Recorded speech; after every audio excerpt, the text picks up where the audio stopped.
Shalom, shalom, bien-aimés. C'est encore la sœur Sophie Camara.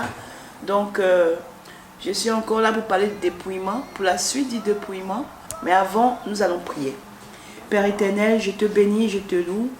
Je glorifie ton Saint-Nom, j'exalte ton Saint-Nom. Tu es l'étoile brillante, tu es le rejeton, tu es le parfait des parfaits. Tu es le Dieu tout-puissant, Seigneur. Il n'y a rien en toi qui est défaut. Tu es le Dieu grand. Tu es le Maître suprême. C'est toi qui tiens toutes choses entre tes mains, Seigneur. Merci pour tout, Seigneur. Merci pour tout ce que nous faisons. Merci, Seigneur, pour ta protection, Seigneur. Merci, mon Dieu, mon roi. Parce que c'est toi qui ne sommeilles jamais. Tu veilles sur nous chaque instant. Sois élevé, sois magnifié, sois glorifié, roi des rois. Au nom de Jésus-Christ, j'ai prié. Amen. Donc voilà, bien-aimés, je viens en ce jour vous parler du dépouillement qui est un thème qui met beaucoup le Seigneur en colère. Dieu ne se met pas en colère, mais facilement. Mais c'est un sujet qui tient beaucoup au cœur de Jésus-Christ de Nazareth. En fait, le Seigneur m'a expliqué qu'il a donné des commandements dans sa parole, mais que nous prenons sa parole comme une plaisanterie. Nous prenons l'Ancien Testament, le Nouveau Testament comme une plaisanterie en fait. Il a dit que bien que nous voyons et que nous lisons année après année, mois après mois, jour après jour, des versets dans sa parole qui nous alertent, nous ne voulons pas nous soumettre à certains versets de sa parole. Il m'a dit aussi qu'il y a des pasteurs, des hommes de Dieu qui empêchent beaucoup de ses enfants d'obéir à sa parole. Donc pour en venir à tout cela, nous allons parler du verset que le Seigneur m'a donné en premier. C'est le verset de 1 Timothée 2, le verset 9, qui concerne le dépouillement de la femme.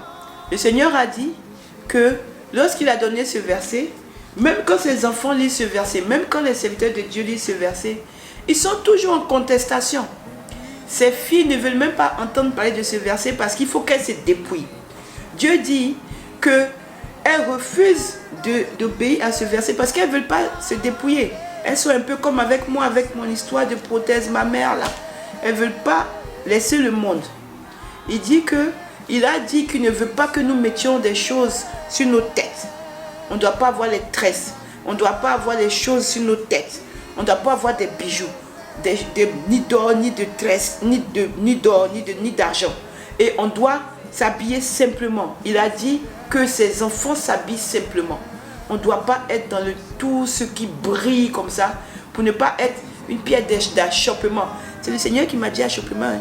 Une pierre d'achoppement pour les autres. Et moi j'ai demandé au Seigneur, ça veut dire quoi achoppement? Parce que moi à l'époque je ne connaissais pas tout ça. Et Dieu m'a expliqué que quand par exemple toi tu fais quelque chose dans la suffisance, tu penses que tu as tout, tu penses que tu es arrivé loin et tout, l'autre qui est à côté, qui ne connaît pas, tu peux le faire pécher d'une manière, sans même peut-être involontairement, tu peux la faire pécher. Parce que elle n'est pas chrétienne peut-être, ou qu'elle ne connaît même pas Jésus. Elle va voir que tu es comme ça, elle va vouloir copier comment tu es, alors que tu sais que toi tu es en train d'être en difficulté avec le Seigneur puisque tu n'appliques pas, toi chrétienne, la parole de Dieu. Donc il m'a donné le verset de 1 Timothée 2, le verset 9, et il m'a dit que ce verset-là entraînera beaucoup de ses enfants en enfer, ainsi que le verset de 1 Pierre 3, le verset 3. J'ai demandé au Seigneur, qu'est-ce que ça veut dire concrètement? Le Seigneur m'a dit qu'en parlant de dépouillement, on ne doit pas mettre les mèches. On ne doit pas se maquiller. Tout ce qui est maquillage, il n'en veut pas. Il ne veut pas les piercings. Le Seigneur m'a dit qu'il ne veut pas la chirurgie. Tout ce qui est chirurgie. Ah oui, et il m'a dit aussi qu'il ne veut pas la chirurgie des seins. Il ne veut aucune chirurgie et encore moins la chirurgie où ces filles vont mettre des prothèses dans les fesses. Et il m'a donné pour tout ce qui est séduction, il m'a donné le verset de Matthieu 5, le verset 28. Et il m'a dit que ce verset-là aussi entraînera beaucoup de ses enfants en enfer parce qu'il m'a dit que quand lui, il regarde ses filles, il y a beaucoup de ces filles qui se disent qu'elles sont complexées. Et donc, qu'est-ce qu'elles font? Elles vont, comme moi, faire la poitrine, mais ça ne suffit pas. Elles vont faire aussi les fesses. Elles vont ajouter des prothèses dans les fesses pour avoir, pour avoir un fort postérieur. Et que ça ne vient pas de lui. Que tout ça, c'est des abominations contre sa face. Le Seigneur m'a parlé des pantalons. Il m'a donné le verset de Deutéronome 22:5. Il m'a dit qu'une femme ne mettra pas un habillement d'homme. Il ne veut pas ça. Et moi, je lui ai dit, même Seigneur, je ne comprends pas un habillement d'homme, mais c'est pantalon. Il y a aussi des pantalons pour femmes. Et même quand je vois des femmes, elles portent des pantalons amples. Il m'a dit, ma parole dit, non, c'est pas de pantalon, pas habillement d'homme. Et puis il m'a donné l'exemple que est-ce que si moi je vois un homme dans la rue, ou bien si aujourd'hui on décide qu'on sort dans la rue, et puis on voit les hommes habillés en robe, qui sortent dans la rue comme ça pour aller travailler, qu'est-ce qu'on dirait? Ou des hommes habillés en jupe. Et puis j'ai dit, mais c'est bizarre, on va dire que c'est peut-être des gens qui sont un peu de... Voilà. Et il a dit, voilà, c'est pour ça qu'il ne veut pas que nous mettions toutes ces choses. Il veut que nous mettions des habits corrects. Parce que quand nous mettons les pantalons, nous déjà désobéissons à sa parole puisqu'il ne veut pas que nous le fassions. Mais en plus, nous mettons des choses plaquées. Nous mettons des strings. Et il m'a montré un exemple. Il m'a dit qu'il y a des filles qui mettent des strings. Et quand elles mettent des strings, elles mettent des pantalons qui sont transparents. En plus des strings qu'on voit, on voit sur le pantalon qui est transparent. Et puis il me dit que quand elles marchent, on voit que leur postérieur. Et il m'a dit que tout ça, ça emmène en enfer. Et le verset de Matthieu 5, 28 va condamner beaucoup de ses enfants. Ce verset-là condamnera beaucoup de ses enfants qui sont dans ce genre d'habillement. Il m'a dit aussi que des fois, il y a des filles qui portent des habits, tout est ouvert derrière. Elles savent bien que c'est ouvert derrière, mais elles veulent séduire. Il m'a donné Matthieu 5, 28 aussi. Il m'a parlé aussi des talons. Il m'a dit que quand on porte des talons hauts, c'est la séduction. Les talons très hauts, c'est pour séduire. Que si lui voulait qu'on soit grand, il nous aurait créé grand. S'il nous a donné la taille qu'il nous a donnée, c'est parce qu'il estime que c'est la taille que lui, ça lui plaît, parce que c'est lui notre créateur. Tout ce qu'il a fait est beau. Mais que nous trouvons que ce qu'il a fait n'est pas beau. Nous partons rajouter des hauts talons, que ce n'est pas bon. C'est des abominations devant sa face. Il a parlé des maquillages aussi. Et les maquillages, il a dit que c'est du faux. Parce que quand on se maquille, on est quelqu'un d'autre. On n'est pas la personne qu'on est. Il a dit que nous sommes deux. Quand il y a le maquillage, nous sommes deux personnes, nous avons deux identités. Quand nous sommes maquillés, nous sommes quelqu'un d'autre. Et quand nous ne sommes pas maquillés, nous sommes ses enfants. Donc, il ne faut pas qu'on se maquille, il faut que nous soyons naturels. Dieu veut que nous soyons naturels. Le Seigneur dit que toutes ces choses-là ne le glorifient pas. Il m'a dit que quand des fois, il fait le tour, il voit ces filles qui font le décapage. Que le décapage, c'est un gros péché. Parce que si lui voulait que nous soyons blancs, ou que si il voulait que nous soyons clairs, il nous aurait fait blanc. Mais il nous a fait avec la peau que nous avons, parce qu'il a estimé que c'était bon et que c'était beau. Parce que tout ce qu'il a créé est beau. Mais nous estimons que ce n'est pas assez. Nous partons nous-mêmes prendre notre décision. Nous devenons clairs. Nous mettons des produits sur produits, produits sur produits. Et il m'a dit que le pire, c'est que des fois, à cause de cela, il y a des gens qui meurent parce que quand ils arrivent à l'hôpital et qu'on doit faire des opérations, on ne peut pas même saisir la peau parce qu'il n'y a plus de peau. Et beaucoup de ces enfants meurent à cause de cela. Le Seigneur aussi a dit qu'on doit beaucoup faire attention dans la manière dont nous nous habillons. En dehors du dépouillement, en dehors de ce qu'il a cité, nous devons faire beaucoup attention. Que nous devons nous habiller correctement, couverts. C'est-à-dire que, quand je dis Seigneur, je ne comprends pas, dis-moi. Il m'a dit que nous devons mettre des habits qui dépassent le genou. Qui dépassent le genou, couverts. Même si nous ne voulons pas que ce soit jusqu'aux chevilles, mais qui dépasse, qui couvre complètement le genou qui descend. Et les bras, il a dit que nous devons nous couvrir. Mais nous pouvons mettre jusqu'ici. Mais pas des trucs qui sont ouverts comme ça là, un genre débardeur que les filles la mettent pour sortir. Mais nous devons nous couvrir au moins jusqu'à ce que ça puisse au moins arriver jusqu'au coude. Mais sinon, lui, ce que lui préfère, c'est que on soit couvert, c'est-à-dire de la tête couverte, tout le corps fermé. Et puis j'ai dit, mais c'est les musulmans qui s'habillent comme ça, Seigneur. Parce que moi, quand le Seigneur m'a visité, moi j'étais très loin. Hein. J'étais même pas dans les trucs de... J'étais pas dans tout ça. Hein. J'étais dans les trucs catholiques à fond, mais vraiment à fond. Et dans le non, voilà, tout est normal. Et nos limites. Et j'ai dit, mais c'est les musulmans qui font ça. Il m'a dit, non ma fille. Non ma fille, une femme doit s'habiller comme ça. Une femme doit s'habiller décemment. Une femme doit couvrir son corps parce que quand elle ne couvre pas son corps, qu'elle séduit, Matthieu 5, 28 va la condamner. Et elle va entraîner aussi mes enfants en enfer parce que ce verset-là aussi, en plus, elle se condamne. Et tous ceux qui la regardent, quand elle est sexy, quand elle sort, ceux-là aussi sont en train de pécher. Donc, elle va rendre compte pour sa vie et elle va rendre compte pour la vie de mes enfants aussi qu'elle entraîne avec elle. Donc, j'ai transmis le message. Le Seigneur aussi a parlé de ses enfants garçons. Le Seigneur a dit que toi, homme qui t'a créé, est-ce que quand il t'a créé avec tous les traits que tu fais quand tu te coiffes là dans tes cheveux? Moi, je te transmets. Hein. Tu peux m'insulter. Tu peux dire ce que tu veux. Moi, ce qui est sûr, je vais te transmettre. Comme tu es là, tu vas entendre, tu vas écouter. Après, tu prends ta décision comme tu veux. Il n'y a pas de problème. Mais comme le Saint-Esprit est là, tu pourras aller voir le Saint-Esprit pour lui demander confirmation et il te confirmera. Le Seigneur a dit que pourquoi est-ce que ces enfants garçons se défrisent les cheveux? Que est-ce qu'il vous a demandé de défriser vos cheveux?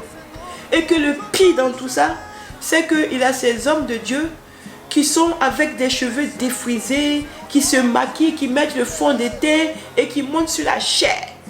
Qui montent sur la chair pour prêcher. Et puis, ils pensent que Dieu est là. Et ça, je dis, Seigneur, mais qu'est-ce que ça fait même si on met un fond de teint? Il dit, quand il nous a créés, il ne nous a pas créés avec quelque chose. Il nous a créés naturels. Que nous restions naturels. Je lui ai dit, Seigneur, moi, on m'a combattu. Quand moi, je me suis dépouillée là. Moi, on m'a combattu. Il y a un homme de Dieu qui a dit que je suis moche. Qu'il y a un homme de Dieu qui a dit que, que pourquoi c'est comme ça et tout ça, je ne comprends pas et tout.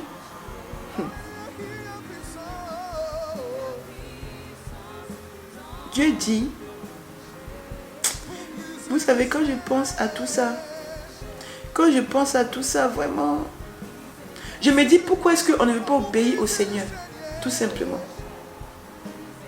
Pourquoi est-ce qu'on ne veut pas obéir au Seigneur? Pourquoi est-ce que toutes ces choses vaines? La parole déclare dans Romains 6, 20 jusqu'à 6, 23 dit que Christ nous a libérés de l'esclavage. Il a tout payé à la croix. Il nous a libérés de la servitude. Au jour d'aujourd'hui, nous n'appartenons à personne, nous appartenons à Christ. Nous sommes esclaves de personne. Nous sommes libres en Christ. Pourquoi est-ce que nous voulons à chaque fois être esclaves du péché alors qu'il nous a libérés de tout ça? Pourquoi nous cherchons tous les jours de notre vie à être sous la domination du péché? Il ne comprend pas. Il dit que dans les églises, des hommes de Dieu prêchent sur ces versets qui disent de se dépouiller, des pantalons, des mèches, des bijoux, des strings, de tout ce qui est chirurgie. Tout ça, ce sont des choses qui sont prêchées. De couvrir la tête quand on prie. Et il m'a donné, si je me souviens bien, le verset de Corinthiens, 1 Corinthiens 11, le verset 5, il me semble. Et il m'avait dit que ce verset dit, est-ce que vous trouvez normal qu'une femme prie sans que sa tête soit couverte? Il m'a dit que le verset de 1 Timothée 11, le verset 5 fait beaucoup de débat. Il m'a dit que des pasteurs, des hommes de Dieu disent que c'est faux, que ça ne vient pas de Dieu, qu'une femme a la chevelure, donc elle peut prier sans voile. Et il m'a dit de dire à ces pasteurs-là que qu'est-ce qu'eux ils entendent dans 1 Corinthiens 11, le verset 5. Ça veut dire quoi là-bas? Donc moi, voilà, j'ai transmis. Bien-aimés, en ce jour, je voulais vous parler vraiment du fond du cœur. Moi-même là, j'ai été désobéissante quand Christ a dit d'enlever ma poitrine. J'ai été désobéissante. Pourtant, il était Dieu. Hein, et il est Dieu, il restera Dieu. J'ai été désobéissante. Je n'ai pas voulu céder. J'avais cédé les maquillages, les bijoux, les cheveux, tout ça. Mais la poitrine, je n'ai pas cédé. Pourquoi? J'ai préféré moi, ma chair, moi, mon plaisir, au plaisir de Christ. Et c'est le problème de beaucoup d'entre nous. Nous disons que nous aimons Jésus-Christ de Nazareth. Nous disons que nous vivons pour lui. Mais nous refusons d'obéir à sa parole. Nous prenons les versets que nous voulons qui nous arrangent. Et puis nous laissons les autres. Christ dit que l'Ancien, le Nouveau Testament, c'est lui. Il est Dieu dans l'Ancien et le Nouveau Testament. Nous devons obéir à la parole. Si toi, jeune fille, tu penses que le fait que tu aies tes maquillages, le fait que tu aies tes bijoux, le fait que tu aies tes mèches qui tombent dans tes fesses, le fait que tu mettes les pantalons pour briller, tout ça, pour séduire et tes hauts talons, tu penses que tu es en train de faire la vie. Sache que si quelque chose t'arrive et que tu ne t'es pas repenti avant, tous ces versets-là vont te condamner. Ce n'est pas moi qui le dis, hein. C'est la parole de Dieu. Et c'est Dieu même qui le dit. Parce que la Bible est la parole. Et la parole, c'est Dieu. La Bible, c'est Dieu. Donc c'est Dieu qui te dit ça, c'est pas moi. Il n'y a pas d'invention, tout est dans sa parole. Au lieu de passer ton temps à courir, payer les produits pour devenir clair, les Carolites, et ceci, cela et tout ça, cet argent-là, tu peux prendre ça et puis aller aider les pauvres, aller aider les veuves. Au lieu de prendre ton temps pour aller payer de l'argent, des choses qui coûtent cher, tu peux prendre cet argent-là, donner aux hommes, aux vrais hommes de Dieu, les vrais hommes qui sont dans la sainteté, qui appliquent 1 Thessaloniciens 5, le verset 23, c'est-à-dire qui sont dans la sanctification, corps, âme et esprit. Tu peux leur donner cet argent-là pour qu'ils fassent avancer l'œuvre du Seigneur. Au lieu que tu sois en train de payer les Brésiliennes là, qui font le paquet à 80 €, des petits paquets comme ça, 80 €, 100 €, et puis il faut mettre 2 ou 3 sur ta tête. Cet argent-là, tu peux prendre ça, aller aider les veuves, les orphelins. Cet argent-là, tu peux prendre ça pour aider autour de toi. Même à l'église, il y a des gens qui sont en difficulté. Cet argent-là, quand tu viens à l'église, là, avec tes mèches qui tombent sur tes fesses, peut-être même à côté de toi, tu as peut-être 1000 € sur ton corps, entre tes pommades d'éclaircissement, tes bijoux, tout ce que tu as sur toi, tout cet argent-là, tu peux prendre ça. À côté de toi, il y a un de tes frères, de tes soeurs qui est en difficulté, tu peux aider avec ça. Bien-aimé, pourquoi est-ce que ce problème de dépouillement-là persiste encore dans ta vie? Pourquoi? Pourquoi ce problème de dépouillement persiste encore dans ta vie? Tu n'obéis pas, ta vie n'avance pas, tu es toujours dans les mêmes problèmes. Et tu cries à Dieu. Et tu veux que Dieu fasse quoi? Et c'est cette aventure avec Jésus-Christ. Et c'est cette aventure avec Jésus-Christ. Dépouille-toi. Dépouille-toi. Commence le processus. Et tu verras comment c'est merveilleux. Comment il va te montrer. Ah ma fille, tu sais, quand il fait froid, quand il fait froid, au lieu que tu sortes comme ça là, comme tu veux te dépouiller, bon, cherche à mettre une jupe en bas. Ou bien mets 2 jupes pour ne pas que tu aies froid. Il va te montrer. Ah, quand tu attrapes tes cheveux. Ah Seigneur, mais comment je vais attacher ma tête? Je ne comprends pas. Il va te montrer comment tu vas attacher tes cheveux pour que tu sois bien. Il va te montrer comment tu dois t'habiller. Si tu dois t'habiller en robe longue ou en jupe longue.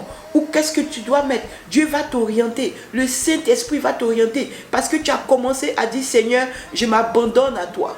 Je m'abandonne à toi. Je m'abandonne à toi. Je m'abandonne à toi. Alors Dieu a l'obligation, parce que tu as décidé de t'abandonner à ton Créateur, il a l'obligation de venir maintenant à ton secours pour te montrer la route, parce que tu as décidé de le suivre. Alors il est dans sa parole. Quand c'est comme ça, il vient avec le Saint-Esprit et il te guide, il te montre qu'est-ce qu'il faut faire. Quand tu mettras des talons hauts, il va te dire, ma fille, avant même que tu sortes, il va te parler, il va te dire non, ça c'est pas bon.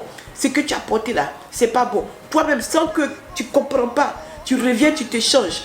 C'est le Saint-Esprit qui commence à travailler en toi. Fais cette aventure. essaie de faire cette aventure avec Christ. Fais-le pour Christ. Tu verras, quand tu iras quelque part, parce que tu as obéi, il y aura 100 qui seront là en difficulté, parce que tu as obéi. Oh, Jésus-Christ de Nazareth, il est merveilleux. Il va décanter la situation, parce que tu es en train d'obéir à sa parole.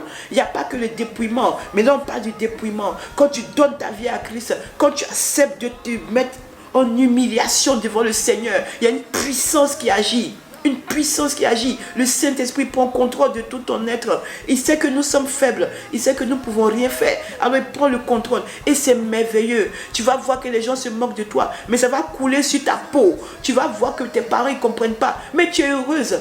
Tu ne sais pas ce qui se passe, mais tu es heureuse. Et l'homme même qui accepte, lui, on va en revenir dans les autres messages. Même l'homme, quand l'homme accepte et commence à se laisser transformer, mais c'est juste merveilleux. Dieu est puissant. Dieu est puissant. Je m'adresse à toi. Toi qui ne connais pas Jésus-Christ. Toi qui penses que ce que je suis en train de dire est du charabia. Je te prie, prends un peu le temps de chercher à comprendre. Qu'est-ce que c'est Jésus-Christ de Nazareth? Qui il est?